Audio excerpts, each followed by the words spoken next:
Last 3টি math 18, 19, 20 দেখবো। এর আগের অঙ্কগুলো যারা দেখেন নাই তারা ডেসক্রিপশনে গিয়ে লিঙ্কগুলো পেয়ে যাবেন, ওখান থেকে দেখে নিতে পারবেন। আর যারা চ্যানেলটি এখনো পর্যন্ত সাবস্ক্রাইব করেনি, আশা করি সাবস্ক্রাইব করে পাশে থাকবেন এবং বন্ধুদেরও শেয়ার করে দেবেন যাতে তারাও দেখতে পারে। এখন দেখি কি বলা হয়েছে এখানে 18 নম্বর। যদি a plus B plus C into P equals to B plus C minus A into Q সমান C plus A minus B into R সমান a plus B minus C সমান এস হয় ইন্টু এস হয়, তবে প্রমাণ করো যে 1/q plus 1/r plus 1/s সমান 1/p। ভালোভাবে দেখুন, এটা যদি আমি প্রমাণ করতে চাই, এই বাম পক্ষের মধ্যে আমার কি কি লাগতেছে, 1/q লাগতেছে, 1/r লাগতেছে, 1/s লাগতেছে। তাহলে আমার এখান থেকে দেওয়া আছে মান থেকে আমার বের করতে হবে এগুলো। তাহলে যদি এটা বের করতে চাই, এগুলো দেখেন সবগুলো একটা একটার সাথে প্রাসঙ্গিক ভাবে রয়ে গেছে। তাহলে আমরা যদি এগুলো বের করতে চাই, আমাদের একটা সাধারণ রাশি ধরে নিতে হবে। তাহলে আমরা সাধারণ রাশি ধরে নিব কি, m ধরে নিব। তাহলে চলুন করে ফেলা যাক। তাহলে এখান থেকে করা শুরু করবো। দেখুন দড়ি দিয়ে সবগুলো লিখছি, শেষে গিয়ে আমরা m একটা সাধারণ রাশি ধরে নিছি। মূলত এখানে দড়ি সেজন্যই দেওয়া হলো। তাহলে এই mটা আমরা প্রত্যেকটা রাশির জন্য আমরা ইউজ করতে পারবো। তাহলে আমাদের প্রশ্নের মধ্যে কি কি চাইছিল বামপক্ষে, 1/q 1/r 1/s। তাহলে সেগুলোই আমরা একবার চেষ্টা করবো। আগে সবগুলোই লাগবে, তাহলে আমরা একটা একটা ধরি। a plus B plus C, a plus B plus C into P সমান আছে কি m ধরবো, ঠিক আছে।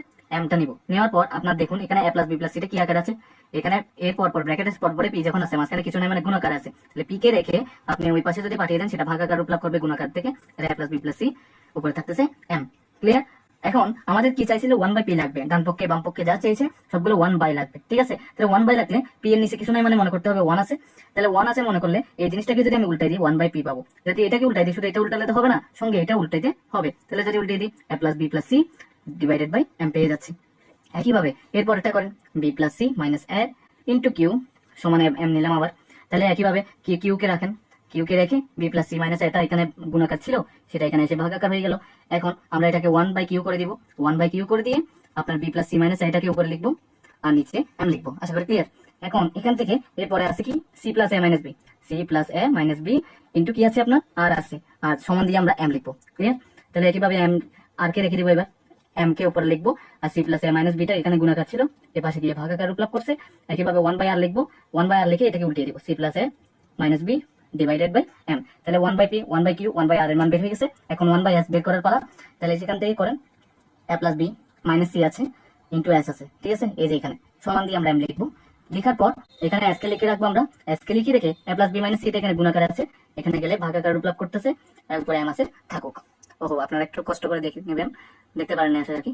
দেখুন 1/s আছে, s ছিল, এটাকে 1/s করে নিলাম। তাহলে যেহেতু উল্টিয়ে নিলাম, তাহলে a plus B minus C উপরে চলে যাবে, m নিচে চলে আসবে। আশা করি সবগুলোর মান আমরা পেয়ে গেছি। ক্লিয়ার?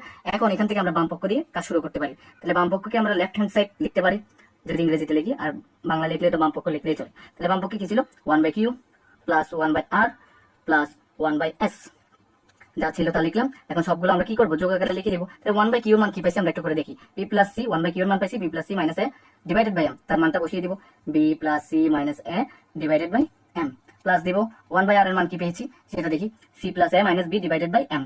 তাহলে সেটা বসিয়ে দিব, C plus A minus B divided by m। তারপর প্লাস দিয়ে 1/s এর মানটা বসাবো, এই যে 1/s এর মানটা এখানে a plus B minus C divided by m। এটা করার পর দেখুন এখানে লসাগু নেওয়া যায়, যেহেতু তিনটা ভগ্নাংশ যোগ আকারে আছে, তাহলে আমাদের কি নেওয়া লাগবে, লসাগু নেওয়া লাগবে। তাহলে m হবে লসাগু। তাহলে বি প্লাস উপরে যেমন আছে তেমন লিখে রাখেন, B plus C minus A plus C plus A minus B. তারপর আপনার প্লাস দিয়ে এ প্লাস বি মাইনাস সি লিখতে পারতেছি। লেখার পর এখানে দেখেন কি কি আছে, আপনি যদি ভালোভাবে লক্ষ্য রাখেন, এ থেকে এ বিয়োগ হয়ে যাবে, সি থেকে সি বিয়োগ হয়ে যাবে, আর কি বেঁচে আছে, বি থেকে বি বিয়োগ হয়ে গেল। তাহলে আর কি রইলো, তাহলে যদি ভালোভাবে দেখি এখানের মধ্যে আমাদের কি কি বেঁচে আছে, এ বেঁচে আছে, প্লাস বি বেঁচে আছে, প্লাস সি বেঁচে আছে, ডিভাইডেড বাই m বেঁচে আছে। তাহলে আমরা একটু উপরের দিকে যাব, a plus B plus C divided by m কার মান 1/p এর মান। তাহলে আমরা a plus B plus C divided by m এর বদলে আমরা 1/p বসিয়ে দিতে পারবো। 1/p বসিয়ে দিতে পারলাম, যেই মাত্র 1/p বসিয়ে দিচ্ছি তাহলে আমাদের ডান পক্ষ চলে আসছে। তাহলে আমরা রাইট হ্যান্ড সাইড লিখে দিতে পারতেছি, আর বাংলায় লিখলে আপনার ডান পক্ষ লিখতে হবে। তাহলে সুতরাং দিয়ে 1/q plus 1/r plus 1/s সমান 1/p দিয়ে আমরা কি করব, এখানে যেহেতু আমাদের প্রমাণ করতে বলছিল, তাই প্রুফড বা প্রমাণিত যে কোনো একটা লিখে দিলেই চলবে। তাহলে এতটুকুর পর আমরা 19 নাম্বার দেখবো। এবার আমরা 19 নাম্বারটা দেখতেছি। এখানে বলা হয়েছে z যদি lx সমান my সমান nz হয়, তবে দেখাও যে x square divided by yz plus y square by zx plus z square by xy সমান mn divided by l square plus nl divided by m square plus lm divided by n square. তাহলে আমরা বাম পক্ষের দিকে যদি একটু লক্ষ্য রাখি তাহলে দেখতে পাচ্ছি এখানে এক্স স্কোয়ার আছে, ওয়াই এটা কি জেড আছে, তারপর আপনার এখানে জেড আর এক্স আছে, তারপর এখানে এক্স আর ওয়াই আছে। ঠিক আছে, তার মানে বুঝতে পারতেছি এক্স ওয়াই জেড সবগুলোই লাগবে। তাহলে এখানে দেওয়া আছে থেকে আমার এক্স ওয়াই জেড এর মানগুলো বের করে নিতে হবে। তাহলে এগুলো কিভাবে বের করবো এটা একটা বিষয়। এখন এগুলো যদি আমরা বের করতে চাই তাহলে একটাই পন্থা, এখানে আপনি একটা চলক ধরবেন বা সাধারণ রাশি ধরে নেবেন, এই তিনটা সমান একটা সাধারণ রাশি ধরে নেবেন। তাহলে আমরা সাধারণ রাশি হিসেবে এ ধরে নিব। ঠিক আছে, তাহলে আমরা ধরে দিয়ে সবগুলো লিখলাম, সমান দিয়ে এটার চলক ধরে নিলাম আমরা, বা সাধারণ রাশি ধরে নিলাম এ। তাহলে যেহেতু সাধারণ রাশি ধরছি, সাধারণ রাশিটা প্রত্যেকটা রাশির জন্যই আসবে সমান আকারে। তাহলে আমরা লিখি এল এক্স সমান এ লিখতে পারতেছি, সেখান থেকে আমরা এক্স এর ভ্যালুটা বের করবো। তাহলে এক্স সমান এ ডিভাইডেড বাই এল হবে, কেননা এল এর পাশাপাশি এক্স যেহেতু পাশাপাশি বসছে, মাঝখানে কোনো চিহ্ন নাই, তার মানে এরা গুণ আকারে আছে। যখন তারা সমান চিহ্নের অন্য পাশে যাবে তখন ভাগাকার রূপ লাভ করবে। ঠিক একইভাবে এম ওয়াই সমান এ লিখতে পারতেছি, যেহেতু সাধারণ রাশিটা সবার জন্য হবে। তাহলে ওয়াই এর ভ্যালু লাগবে, যেহেতু ওয়াই কে রেখে এম কে এই পাশে পাঠালে ভাগাকার রূপ লাভ করলো। আরেকটা আছে এন জেড, এন জেড সমানে লিখতে পারতেছি। ঠিক একইভাবে আমাদের জেড এর মান লাগবে, তাই জেড কে রেখে এন কে এই পাশে পাঠালে ভাগাকার রূপ লাভ করলো। তাহলে এক্স ওয়াই জেড সবগুলোর মানই পেয়ে গেলাম। তাহলে এবার আমরা বামপক্ষ বা লেফট হ্যান্ড সাইড একটা দিয়েই লিখে ফেলবো বামপক্ষ গুলো যা যা আছে। আপনার এক্স স্কোয়ার ডিভাইডেড বাই আমাদের আছে Y Z plus Y square divided by Z X plus আর আপনার আছে Z square divided by X Y. তাহলে এগুলো আমরা কি করবো, এখন মানগুলো বসাবো। ঠিক আছে, এখান থেকে এক্স এর ভ্যালুটা কি পাইছি, A divided by L, A divided by L whole square করে দিব। ক্লিয়ার, ওয়াই এর ভ্যালুটা পাইছি এ ডিভাইডেড বাই এম, তাহলে করে দেওয়া যাক। তারপর আপনার এই জেড এর ভ্যালু পাইছি এ ডিভাইডেড বাই এন, পাশাপাশি আছে যখন গুণাকার আছে এই গুণ বিন্দু দিয়ে বোঝাইলাম।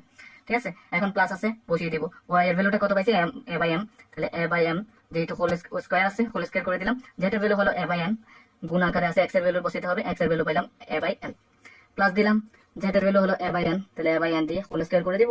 তারপর আপনার যেহেতু এক্স আর ওয়াই খুঁজতেছে, এক্স এর value A divided by L আর ওয়াই এর ভ্যালু হলো আপনার এ ডিভাইডেড বাই এম। আশা করি বুঝতে পারছেন।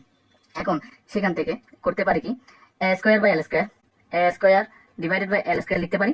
দেখুন ভগ্নাংশের হর যদি, ভগ্নাংশের লব যদি একটা নিজেও ভগ্নাংশ হয় তাহলে এটাকে নামিয়ে রাখতে হয়, আর ভগ্নাংশের হর যদি নিজেও একটা ভগ্নাংশ হয় তাহলে উল্টিয়ে লিখতে হয় গুণ দিয়ে। তাহলে গুণ দিলাম, উল্টিয়ে লিখবো, উল্টিয়ে লিখলে নিচে যা থাকে তা উপরে বসবে। তাহলে নিচে কি কি থাকতেছে, এম আর এন থাকতেছে, তাহলে এম আর এন লিখলাম। আর উপরে কি থাকার কথা ছিল, এ আর এ গুণ আকারে থাকার কথা ছিল, তাহলে এ আর এ গুণ করলে কি হয়, এ স্কয়ার হয়। তাহলে এ স্কয়ার যেটা উপরে বসার কথা সেটা নিচে বসবে, কারণ কেননা এটা ভগ্নাংশের হর আর সেটা নিজেও ভগ্নাংশ, তাহলে উল্টিয়ে বসতে হয় নিয়ম অনুসারে। তাহলে এটাও সেম ভাবে বসবে square divided by M square into দিয়ে এল আর এন। আপনারা এল আর এন বসাবেন, প্রশ্নের মধ্যে এন এল চাইছে আর এল এম চাইছে। ঠিক আছে, তাহলে সেই অনুসারে এন আর এল গুণ করে আমরা এন এল লিখবো, ডিভাইডেড বাই এন আর এ গুণ করলে আমরা কি পাচ্ছি, স্কয়ার পাচ্ছি, প্লাস দিয়ে একইভাবে এটাও করে দিই, square divided by N square হবে ইনটু দিয়ে আপনার নিচে কি হচ্ছে এল আর এম। ঠিক না, এল আর এম আছে আর এ আর এ গুণ করলে কি হচ্ছে, স্কয়ার হচ্ছে। আশা করি ক্লিয়ার। স্কয়ার স্কয়ার কেটে গেল, স্কয়ার স্কয়ার কেটে গেল, গুণের সময় লবে হরে কাটাকাটি হয়, সেই অনুসারে কাটাকাটি হলো। তাহলে উপরে আছে আপনার M N divided by L square, plus দিলাম, প্লাস দিয়ে আপনার দেখুন এখানে আছে N L divided by M square, plus দিয়ে এখানে দেখুন এল এম ডিভাইডেড বাই কি আছে, এন স্কয়ার আছে। তাহলে আমাদের ডান পক্ষটা চলে আসছে। তাহলে রাইট হ্যান্ড সাইড লিখে দিতে পারতেছি, যে মাত্র রাইট হ্যান্ড সাইড লিখলাম। তাহলে সুতরাং দিয়ে X square plus divided by Y Z plus Y square divided by Z X plus Z square divided by X Y সমান M N divided by L square plus N L divided by M square plus L M divided by N square, যেটা প্রশ্নে দেওয়া আছে। তাহলে সেটাকে আমাকে দেখাতে বলছে, তাহলে শর্ট বা দেখানো হলো, লিখে দিলেই হয়ে গেল। 20 নাম্বার দেখবো এবার। এখানে বলা হচ্ছে যদি পি বাই কিউ সমান A square by B square এবং এ বাই বি সমান root over of A plus Q divided by root over of A minus Q হয়, তবে দেখাও যে P plus Q divided by A সমান P minus Q divided by Q. ঠিক আছে, তাহলে আমাদের দেওয়া আছে মানের উপর ডিপেন্ড করে আমাদের এটা দেখাইতে বলছে। তাহলে চলুন করে ফেলা যাক। তাহলে দেওয়া আছে দিয়ে আমরা লিখে নিলাম যা যা দেওয়া আছে, এখান থেকে আমরা নির্ণয় করবো। দেখুন পি বাই কিউ আছে থাকুক, সমান দিয়ে এ স্কয়ার বাই বি স্কয়ার আছে, তাহলে এ বাই বি লিখে স্কয়ার গুলো আমরা বাইরে নিয়ে যাবো, দুইটার স্কয়ার যেহেতু আছে কমন আকারে বাইরে চলে গেল। তাহলে আমরা এখান থেকে লিখতে পারি পি বাই কিউ যেমন আছে থাকুক, সমান দিয়ে এ বাই বি এর মান কি, এই যে এ বাই বি সমান কি আছে এটা না, তাহলে এ বাই বি এর বদলে তাহলে আমরা এটা বসিয়ে দিতে পারবো। তাহলে বসিয়ে দিই root over of A plus Q root over of A minus Q whole square. ঠিক আছে, এখন আমরা একটু উপরেই দেখছিলাম যে স্কয়ারটা দুইজনের জন্য আছে বিধায় আমরা কমন আকারে বের করতে পারছি। ঠিক একইভাবে স্কয়ারটাও দুইজনের উপরেই আছে। ঠিক আছে, তাহলে স্কয়ার আর রুট কেটে যাবে, একটু দেখাই, পি বাই কিউ আছে থাকুক, সমান দিয়ে স্কয়ার আর রুট কেটে গিয়ে এখানে থাকতেছে আপনার এ প্লাস কিউ, আর নিচেও স্কয়ার আর রুট কেটে গিয়ে আপনার এ মাইনাস কিউ থাকতেছে। ক্লিয়ার, তাহলে এতটুকু যদি হয়ে যায় এখান থেকে আমরা আর গুণ করবো, মানে কোনাকুনি গুণ। তাহলে পি এর সাথে যদি এ মাইনাস কিউ কে গুণ করি, তাহলে পি এর সাথে এ গুণ করলে এ পি মাইনাস পি এর সাথে কিউ গুণ করলে পি কিউ, তারপর আপনার সমান দিয়ে এর সাথে কিউর সাথে যদি দুজন গুণ হয় তাহলে কিউর সাথে প্রথমটা গুণ হলে এ কিউ, প্লাস দিব দেওয়ার পর কিউর সাথে কিউ গুণ হলে আপনার হয়ে যায় কিউ স্কোয়ার। ক্লিয়ার?